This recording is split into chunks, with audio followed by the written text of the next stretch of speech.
প্রিয় ভাইয়েরা, বলুন তো, আমরা যে আরবি মাস অতিবাহিত করছি, কাটাচ্ছি, মাসটির নাম কি? শাবান। মাশাআল্লাহ, তো আপনারা সবাই জানেন। শাবানের পরেই যে মাস আসবে এটার নাম কি? রমাদান যে আসতেছে, আপনাদের ভাল লাগে? হ্যাঁ, রমাদান নাম শুনলেই মুমিন হৃদয়ে বয়ে যায় প্রশান্তির ফল্গু ধারা, ঠিক কিনা? একটা আনন্দ, একটা উচ্ছ্বাস আমাদের হৃদয়ের মধ্যে চলে আসে। রমাদান সাইয়্যিদুশ শুহুর, 12 মাসের মধ্যে সব চাইতে শ্রেষ্ঠতম মাস রমাদান আল মুবারক আসছে। আত্মশুদ্ধির মাস, আত্মসংশোধনের মাস, শুদ্ধাচারের মাস, নিজেকে আলোকিত করবার মাস, ঠিক কিনা বলেন? এই রমাদানুল মুবারকে আমাদের কি করণীয়, কি বর্জনীয়, what to do and what not to do, এই টপিকসের উপর কিছু কথা আপনাদের সামনে উপস্থাপন করব ইনশাআল্লাহ। ওমা তৌফিকে ইল্লা বিল্লাহ। আমার প্রিয় ভাইয়েরা, আমি আমার খুতবার শুরুতে সূরা বাকারার 185 নম্বর আয়াত তেলাওয়াত করেছি, যেখানে আল্লাহ তাআলা কোন মাসে কোরআন আল কারীমকে, মহাবিশ্বের মহাবিশ্বয় কোরআন আল কারীমকে এই পৃথিবীতে নাজিল করেছেন সেটা আমাদেরকে জানিয়েছেন। আল্লাহ তাআলা ইরশাদ করছেন, শাহরু রমাদানাল্লাযী উনজিলা ফীহিল কুরআনু হুদাল লিন্নাস ওয়া বাইনাতিম মিনাল হুদা ওয়াল ফুরকান। আল্লাহ বলেন, রমাদান এমন একটা মাস যে মাসে কোরআন নাজিল করা হয়েছে, আর এই কোরআন হচ্ছে বিশ্ব মানবের জন্য পথ নির্দেশিকা, হেদায়েতের সুস্পষ্ট বর্ণনা এবং সত্য মিথ্যা পৃথক করার আসমানি মানদণ্ড রূপে জামিনে আমাদের জন্য কোরআন নাজিল করেছে কে? আওয়াজ করে বলেন তো, আল্লাহর নাজিল করা এই কোরআনে কোনো ভুল আছে? সবাই বলেন নাই। সবাই বললে এতটুকু আওয়াজ হয় আমি বিশ্বাস করি না। গলা ছেড়ে দিয়ে বলেন, আল্লাহর নাজিল করা এই সর্বশেষ আসমানি কিতাব আল কোরআনে কোনো ভুল আছে? সন্দেহ আছে? সংশয় আছে? বিয়ন্ডলেস, বাউন্ডলেস, বটমলেস, এমন কিতাব যেটা পড়ে গবেষণা করে এর তথ্য, উপাত্ত, ইনফরমেশন, লেসন নিয়ে শেষ করা যায় না। সুবহানাল্লাহ। আল্লাহ বলেন, এই কোরআনকে আমি রমাদানে নাজিল করেছি, যেটা বিশ্ব মানবের জন্য পথ নির্দেশিকা। এতে আছে হেদায়েতের সুস্পষ্ট বর্ণনা, আর সত্য মিথ্যা পার্থক্য করার মানদণ্ড, কোনটা সত্য কোনটা মিথ্যা এটা কোরআন দিয়ে ডিফারেন্সিয়েট করা যায়। কোরআন হচ্ছে ফুরকান, to differentiate between right and wrong. কোনটা সত্য, কোনটা মিথ্যা, কোনটা ভুল, কোনটা নির্ভুল, এটা কোরআন দিয়ে যাচাই করা যায়। চিল্লায় বলেন ঠিক কিনা? এজন্য এই কোরআন দিয়ে আমাদের জীবন সাজাতে হবে। কোরআন দিয়ে জীবন না সাজালে জীবন আলোকিত হয় না। কোরআন দিয়ে পরিবার না সাজালে পরিবার আলোকিত হয় না। কোরআন দিয়ে সমাজ না সাজালে সমাজটা শান্তিময় হয় না। শুধু দুর্নীতি দমন কমিশন দিয়ে দুর্নীতি বন্ধ করা যায় না। কোরআনের আইন বাস্তবায়ন করা ছাড়া এই সমাজ থেকে দুর্নীতি বন্ধ করা যাবে না। চিল্লায় বলো ঠিক কিনা? আমার প্রিয় ভাইয়েরা, এই কোরআন নাজিল হয়েছে রমাদান আল মুবারক, এই বরকতময় মাসে।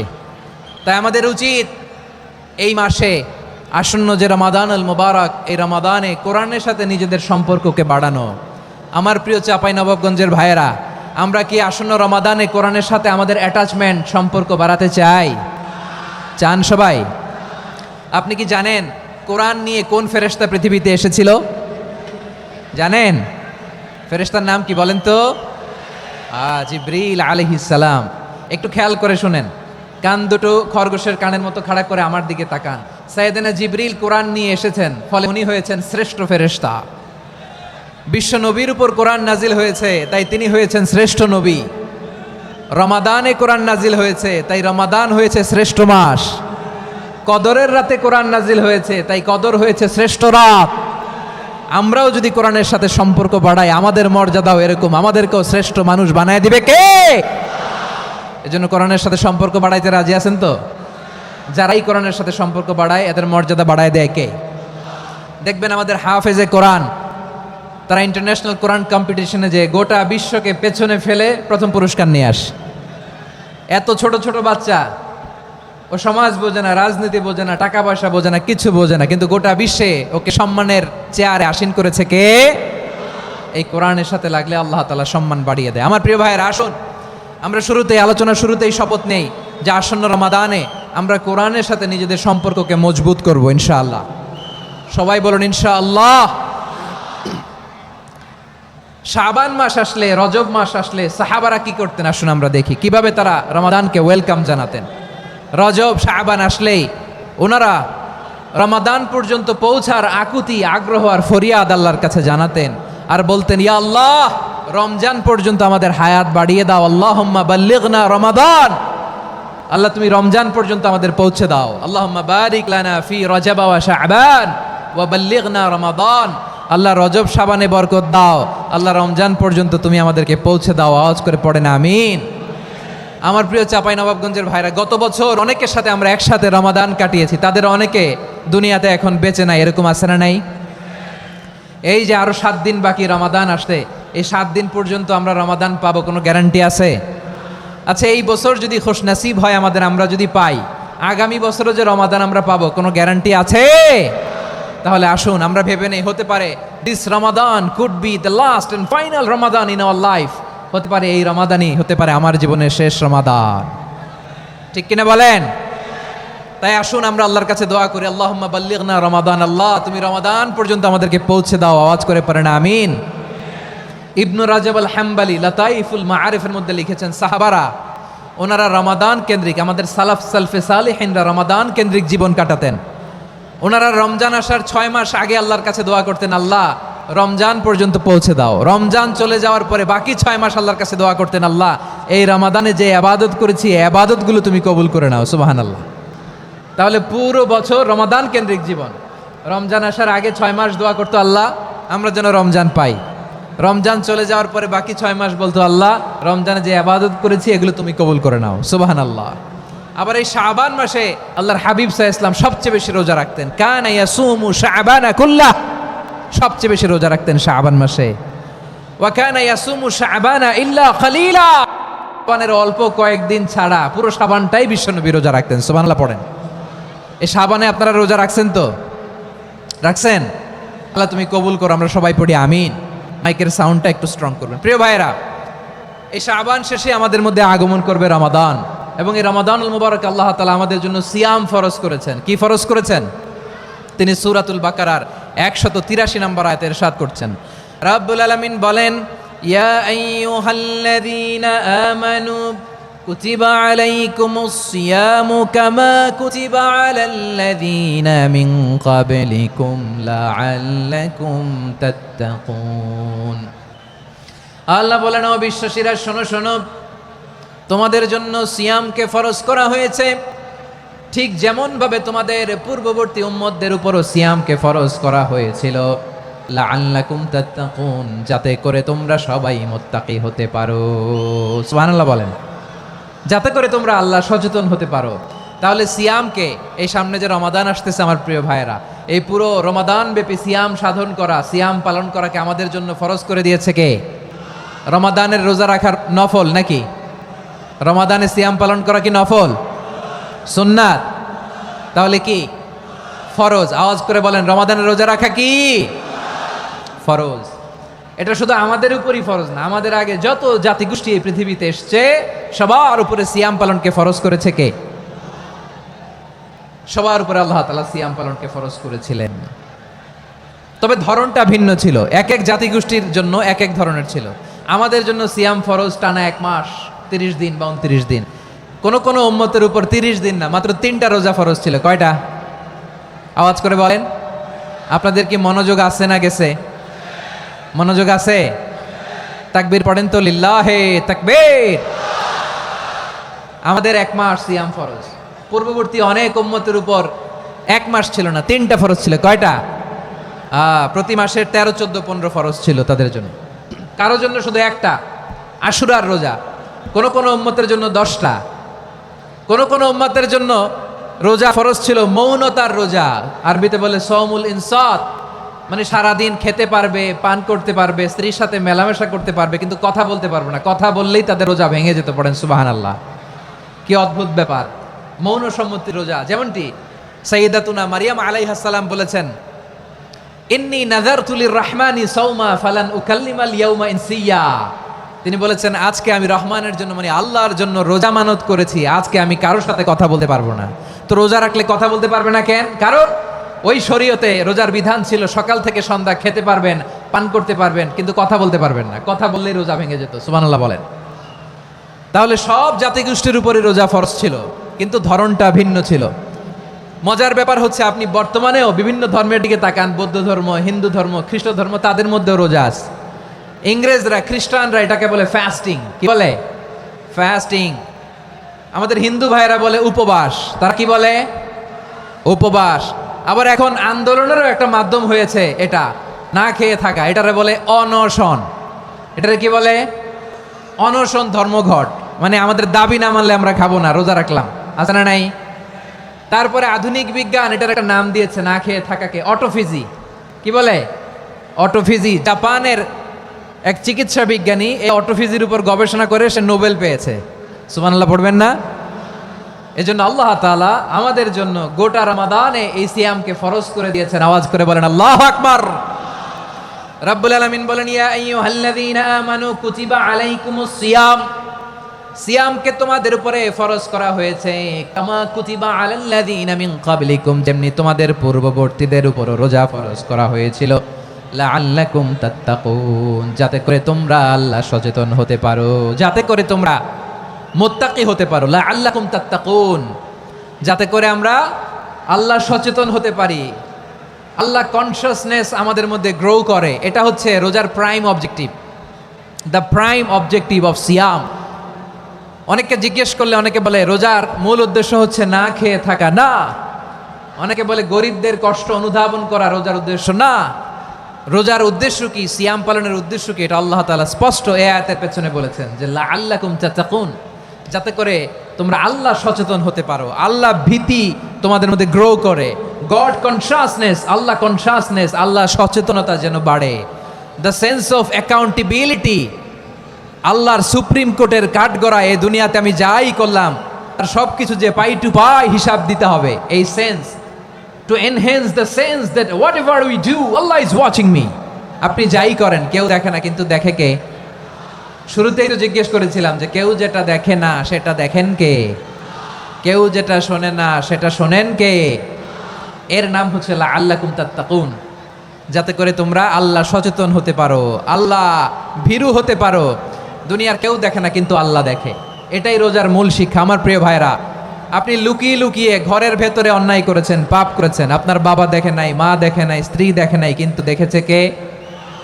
আল্লাহর চোখ ফাঁকি দেয়া যায়?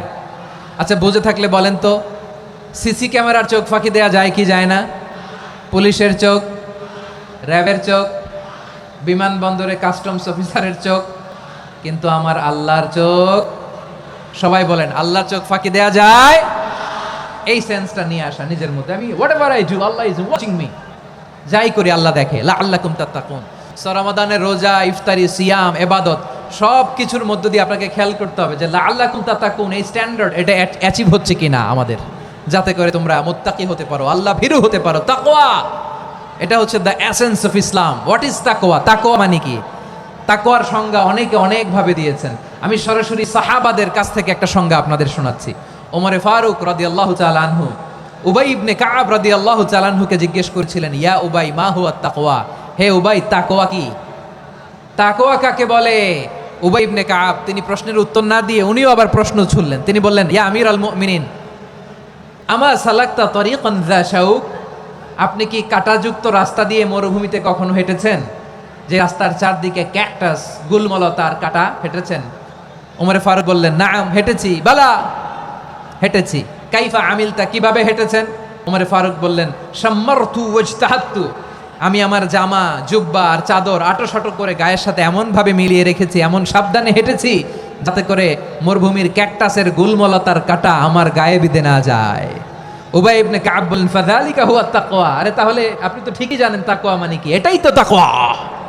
ওই রাস্তা দিয়ে যেভাবে হেঁটেছেন পুরো দুনিয়ার জিন্দেগিটা এইভাবে সাবধানে চলার নামই হচ্ছে তাকওয়া। চিল্লায় বলো ঠিক কিনা? এই দুনিয়াতে পাপ পঙ্কিলতা থাকবে, শয়তানির হাতছানি থাকবে, অপরাধ প্রবণতা থাকবে, নফসের খায়েশ থাকবে, অন্যায়ের হাতছানি থাকবে, সব কিছুকে দোলে মুচড়ে পেছনে ফেলে সাবধান হয়ে এই দুনিয়ার সিরাতুল মুস্তাকিমের পথে চলতে হবে। যেই রাস্তা শুরু হয়েছে দুনিয়াতে, শেষ হয়ে গিয়েছে আল্লাহর জান্নাতের ভেতরে। চিল্লায় বলেন ঠিক কিনা? আমার প্রিয় চাঁপাই নবাবগঞ্জের ভাইয়েরা, এটার নামই তাকওয়া। উবাই ইবনে কাব বললেন, ও আমিরুল মুমিনিন, ওই কাঁটাযুক্ত গুল্মলতার রাস্তার মধ্যে ঠিক যেমনি সাবধান হয়ে আপনি হেঁটেছেন, এই দুনিয়ার বুকে ওই সাবধান হয়ে চলার নাম হলো তাকওয়া। সুবহানাল্লাহ। তাহলে তাকওয়া কারে বলে? আমার চাপাই নবাবগঞ্জের কলেজা টুকরা ভাইরা, বুঝতে পারছেন আপনারা?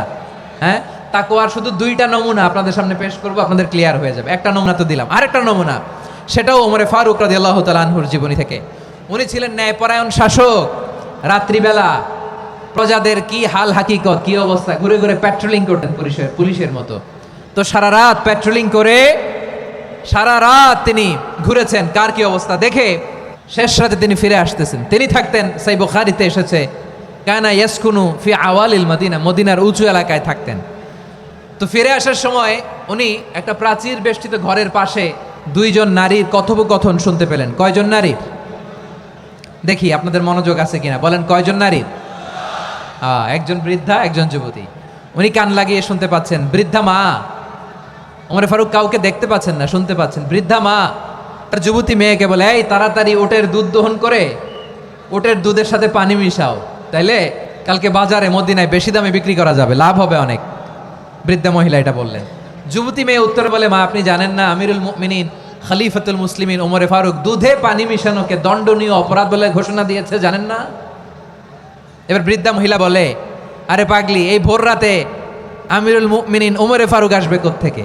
উনি আসবে কোত্থেকে? ওনার পাইক পেয়াদা সিকিউরিটি আসবে কোত্থেকে? কেউ দেখবে না। আরে কেউ দেখবে না, তাড়াতাড়ি দুধের সাথে পানি মেশাও। এই কথা যখন মা বলেছে, যুবতী মেয়েটা চমৎকার একটা উত্তর দিয়েছে। তিনি বলেছিলেন, ইয়া উম্মি, ও আমার মা, লাউলা রাআ উমর লা রাআ রব্বু উমর, ও আমার প্রিয়তমা মা, আপনি ঠিকই বলেছেন, গভীর রাতে ওটের দুধে পানি মিশালে ওমর দেখবে না, কিন্তু মা খেয়াল রাখবেন, ওমর যদি নাও দেখে, ওমরের রব কিন্তু দেখে। চিল্লায় বলেন ঠিক কিনা? দিস ইজ কল্ড তাকওয়া। লাউলা রাআ উমরু লা রাআ রব্বু উমর, ওমর দেখে না কিন্তু ওমরের রব দেখে। চিল্লায় বলেন ঠিক কিনা? এজন্য রব্বুল আলামিন বলেন, লা তুদরিকুহুল আবসার ওয়া হুয়া ইউদরিকুল আবসার ওয়া হুয়াল লাতীফুল খাবীর। তিনি এমন সত্তা, দুনিয়ার কোনো চোখ তাকে দেখে না, কিন্তু দুনিয়ার সবগুলো চোখকে, সব মানুষের অ্যাক্টিভিটিসকে, আরশের উপর থেকে সব কিছু মুহূর্তে মুহূর্তে দেখতে পান কে? তাহলে তাকওয়া কারে বলে বুঝতে পারছেন? হ্যাঁ, দুনিয়াতে সাবধানে চলার নাম তাকওয়া। কেউ দেখে না কিন্তু আল্লাহ দেখে। এই সেন্স, এই জবাবদিহিতার ভয়, দ্য সেন্স অফ অ্যাকাউন্টেবিলিটি, এই সেন্স নিজের মধ্যে গ্রো করার নাম হচ্ছে তাকওয়া। আর এই সিয়াম পালন করার প্রাইম অবজেক্টিভ অফ সিয়াম হচ্ছে লাআল্লাকুম তাত্তাকুন। আওয়াজ করে বলেন, লাআল্লাকুম তাত্তাকুন। আমার প্রিয় ভাইয়েরা, এই আসন্ন রমাদান, এটা এমন এক বরকতের মাস, যে মাসে আমরা নিজেদের নাফসের উপর নিয়ন্ত্রণ প্রতিষ্ঠা করি। সারা বছর নাফস আমাদেরকে নিয়ন্ত্রণ করে, আর রমাদানে আমরা নাফসকে নিয়ন্ত্রণ করি। কথা বুঝতেছেন? সারা বছর নাফস আমাদেরকে নিয়ন্ত্রণ করে। এই যে এখন আমার খেতে মনে চাইলে যে খেজুর রাখ, আমি খেজুর খেতে পারবো, নাটস আছে, বাদাম খাইতে পারি। খাইতে মন চাইলে পানি, আমার রুহুটা চায়, আমার নাফসটা খেতে চায়, আমি খেতে পারি, পান করতে পারি। বিবাহিতরা দিনের বেলায় স্ত্রীর সাথে মেলামেশা করতে চাইলে করতে পারে, কিন্তু রমাদানে দিনের বেলায় খেতে মনে চায় কিন্তু আমরা খাই। আমার প্রবৃত্তি খেতে চায় কিন্তু প্রবৃত্তির কথা আমরা শুনি, কথা কয় না। রমজানে খেতে মন চাইলে আমরা খাই, তৃষ্ণায় গলা ফেটে যায়, গলার ছাতি ফেটে যায়, কিন্তু এক ঢোক পানি কি আমরা গিলি? বিবাহিতরা দিনের বেলা স্ত্রীর সাথে কি মেলামেশায় যায় না। তার মানে সারা বছর নফস আমাদেরকে নিয়ন্ত্রণ করে, আর রমাদানে এই নফসের উপর আমরা নিয়ন্ত্রণ প্রতিষ্ঠা করি। নফসের লাগাম আমরা রমাদানে টেনে ধরে। চিল্লায় বলেন ঠিক কিনা? এজন্য আমার প্রিয় ভাইয়েরা, নফসের উপর নিয়ন্ত্রণ নিতে চাইলে রমাদানের রোজার কোনো বিকল্প নাই। এটা এমন মাস যে মাসের ফজিলতেরও কোনো শেষ নাই। এই মাসকে বলা হয় দ্য মান্থ অফ হোপ। এটা আশা জাগানিয়া মাস। রমজানের কথা শুনলে আশা জাগে না হৃদয়ে? হ্যাঁ, ইদা জা রমাদান ফুতিহাত আবওয়াবুস সামা ওয়া গুল্লিকাত আবওয়াবু জাহান্নাম ওয়া সুফিদাতিশ শায়াতিন। রমাদান আসলে আকাশের দরজাগুলো খুলে দেওয়া হয়, মানে জান্নাতের, জাহান্নামের দরজাগুলোকে লক করে দেওয়া হয়, শয়তানকে চেইন আপ করা হয়। ইবাদত করলে শুধু করতেই মনে চায়। চিল্লায় বলেন না সুবহানাল্লাহ। রমজানে ইবাদতে যেই মজা পাওয়া যায়, সারা বছর অন্য কোনো মাসে এই মজা আপনি পান? আমার চাঁপাইনবাবগঞ্জের ভাইরা আওয়াজ করে বলেন না, রমজানে ইবাদতে যেই মজা অন্য মাসে এটা পান? কারণ রমজানে ইবাদত করলে সওয়াবও বেশি, ইবাদতের একটা পরিবেশ থাকে, ঠিক কিনা বলেন? অন্য মাসে আবাদত করলে এর সওয়াব পাওয়া যায় গাণিতিক হারে, রমজানে আবাদত করলে সওয়াব বাড়তে থাকে জ্যামিতিক হারে। সুবহানাল্লাহ কইবেন না? অন্য মাসে সওয়াব বাড়ে গাণিতিক হারে, রমাদানে আবাদত করলে সওয়াব বাড়ে কিভাবে জ্যামিতিক হারে বাড়ে দেখেন। রমাদানে একটা নফল করলে ফরজের সমান সওয়াব, একটা ফরজ করলে 70 থেকে 700 গুণ সওয়াব, রমজানে ওমরা করলে হজের সমান সওয়াব। সুবহানাল্লাহ নাই? দ্য মান্থ অফ হোপ, আশা জাগানিয়া মাস। এই মাস আমাদেরকে হোপফুল করে, আশাবাদী করে। রমাদান যেমনি দ্য মান্থ অফ হোপ, আশা জাগানিয়া মাস, এট দ্য সেম টাইম এই রমাদান হচ্ছে মান্থ অফ ওয়ার্নিং, একটা ওয়ার্নিং এর মাস। নবী যেমনি আশা জাগাইছে আবার ওয়ার্নিং দিয়েও গেছে, খবরদার। ওয়ার্নিংটা কেমন? আল্লাহর হাবিব সাল্লাল্লাহু আলাইহি ওয়াসাল্লাম মসজিদে নববীর ভেতরে হঠাৎ তিনি মসজিদে নববীর মিম্বারে পা রেখে বললেন আমিন। দ্বিতীয় ধাপে পা রেখে বললেন আমিন, তৃতীয় ধাপে পা রেখে বললেন আমিন। সাহাবারা অবাক হয়ে বললেন ইয়া রাসূলুল্লাহ, ইয়া হাবিবাল্লাহ, 3 বার শুধু আমিন আমিন পড়লেন, কেন পড়লেন আমরা কিছু জানি না, আমাদেরকে জানিয়ে দেন কেন আপনি 3 বার আমিন বললেন। রাহমাতাল লিল আলামিন আল্লাহর হাবিব বললেন, ও আমার প্রাণের সাহাবীরা, আমি যখন মসজিদে নববীর মিম্বারের প্রথম ধাপে পা রেখেছি, সাইয়েদনা জিবরিল এসে আমাকে বলেছে, ও নবী, আপনার নাম শুনে যে ব্যক্তি আপনার উপর দুরূদ পড়ে না তার ধ্বংস, আপনি বলেন আমি বলেছি আমিন। দ্বিতীয় ধাপে পা রাখার পর সাইয়েদনা জিবরিল বললেন, ইয়া রাসূলুল্লাহ, মাতা পিতাকে বার্ধক্য অবস্থায় পেয়ে তাদের সেবা করে, তাদের সাথে সদাচরণ করে যে সন্তান জান্নাত কামাতে পারলো না, তার জন্য ধ্বংস, আপনি বলেন আমিন। আমি বলেছি আমিন। আবার মিম্বারের তৃতীয় ধাপে ঠিক যখনই আমি পা রাখলাম, সাইয়েদনা জিবরাইল বললেন, নবী, রমজান মাস পাওয়ার পরে এই মাসে ইবাদত করে যে ব্যক্তি নিজের গুনাহ মাফ করাতে পারলো না, তার জন্য ধ্বংস, আপনি আওয়াজ করে পড়েন আমিন। কত বড় ধমক, কত বড় ওয়ার্নিং দেখছেন। যে রমাদান পেয়েছে কিন্তু রমাদানের ইবাদত করার মধ্য দিয়ে সে নিজেকে জাহান্নাম থেকে মুক্ত বানাতে পারলো না, তার উপর আল্লাহ লানত, তার জন্য ধ্বংস। সাইয়েদনা জিবরাইল বলেছেন আমিন, স্বয়ং বিশ্বনবীও বলেছেন আমিন। আওয়াজ করে পড়েন আউযু বিল্লাহ। তাহলে রমজান আসবে আর আমরা নিজেদেরকে জাহান্নামীদের লিস্ট থেকে নাম কাটিয়ে জান্নাতীদের লিস্টে উঠাতে পারবো না, এর চেয়ে বড় হতভাগা কি আর কেউ থাকতে পারে? আওয়াজ করে বলেন। তাহলে রমাদানের এই রহমত, বরকত, মাগফিরাত, ফজিলত আমাদের কামাই করার দরকার আছে না নাই? আর মাত্র 7 দিন বাকি, আর মাত্র কয় দিন? এগুলো নিয়ে আমাদের কোনো আগ্রহ নাই।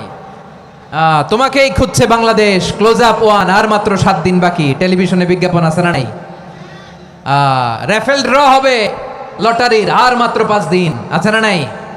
কিন্তু এমন এক বরকতময় মাস আসতেছে, আর মাত্র 7 দিন বাকি। আমাদের কোনো সেন্সই নাই, আমাদের মধ্যে কোনো অনুভূতি কাজ করে না। হায় রে দুর্ভাগা মুসলমান। আমার প্রিয় ভাইরা, আপনি পৃথিবীতে যত ইবাদত করেন সব ইবাদতের সওয়াব নির্ধারিত, এটা পাবেন বা ওইটা পাবেন, এই সওয়াব জান্নাতে, এই বাড়ি ওই বাড়ি। শুধু সিয়ামের সওয়াবটা অনির্ধারিত।